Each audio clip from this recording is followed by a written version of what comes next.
Making your own salt brine can be very cost effective compared to buying brine ready to spray. Today we will be showing you the TurboTurf BM-450 brine maker in action. The BM-450 will make 450 gallons of brine per load. Depending on what you pay for your salt, your cost to make your own liquid brine can be around 10 cents per gallon. The low cost of TurboTurf's BM-450 brine maker makes it affordable for even a small operation, yet it produces brine fast enough to fit the needs of a fairly good-sized operation. It is a fast, efficient, and affordable way to make your own brine from granular salt. Let's start with a quick overview of the design. The BM-450 has two 300-gallon tanks. The front tank is the mixing tank where the brine is actually made. The back tank is a storage tank that contains most of the finished brine. The liquid is drawn into the pump from the storage tank and pumped back into the mixing tank through jets near the bottom of the tank. The rounded bottom on the tank allows the liquid to flow in a circular pattern, dissolving the granular material. The liquid then flows through the overflow passages at the top of the tank back into the storage tank. When you have finished making brine, the BM-450 has fort slots to make the unit easy to move.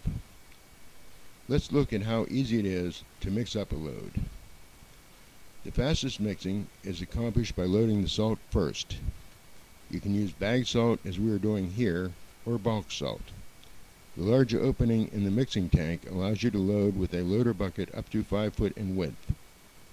It takes 2.288 pounds of salt to make 1 gallon of 23.3% sodium chloride brine. For the first load in the TurboTurf brine maker, we will add about 1,250 pounds of granular salt. For each following load, we will use just over 1,000 pounds of salt. To calculate what it would cost you to make your own brine, just multiply the price you pay for a pound of salt by 2.288, and that will give you your cost per gallon for salt brine. For example, if you're paying $85 per ton of bulk salt, a pound of salt is costing you 4 1/4 cents, and your cost to make a gallon of brine would be 9 3/4 cents a gallon. Once the salt is loaded, the next step is to add water. Water is added to the mixing tank. Once the mixing tank is full, the water will flow through the 3 overflow tubes into the storage tank. Continue to add water until the storage tank is full or nearly full. The Briggs & Stratton engine and 2-inch poly pump are mounted on a pull-out tray that slides back out of the way for storage. When the water is filled and you are ready to start mixing, pull the engine and pump out into the operating position, then start the engine. Allow the pump to run. Initially you won't see a lot of movement, but if you put your hand in the mixing tank, you will notice quite a bit of movement. As the granular material dissolves, you will see more and more movement in the mixing tank. After 10 or 15 minutes, you can use the hygrometer that comes with the unit to test the brine mixture. Once the brine reaches 23.3%, your brine is ready to pump into your storage tank or sprayer. The ball valve on the top of the pump is a two-way valve. In one position it pumps the liquid into the mixing tank, and in the other position it discharges through the hose, going to your storage tank or sprayer. Once you have started to unload your unit, you can open the valve on the side of the mixing tank, which allows most of the salt brine in the mixing tank to flow into the rear tank. From there it can be pumped into your storage tank or sprayer. Once the liquid has been pumped out of your unit, you're ready to make the next load.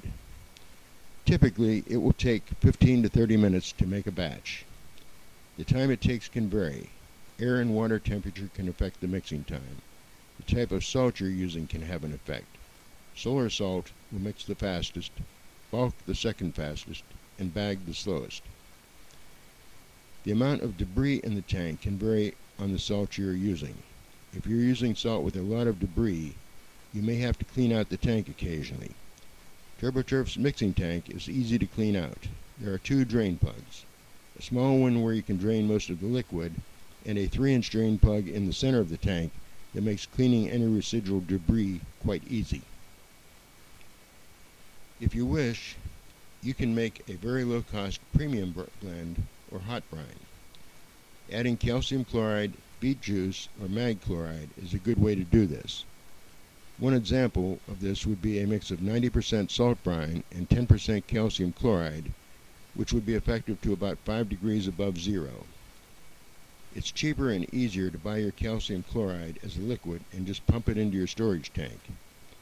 You can make liquid calcium chloride in the TurboTurf brine maker, but if you choose to do this, you want to add the water before the calcium chloride flakes, and to add the calcium chloride in stages. Making liquid calcium chloride can generate lots of heat.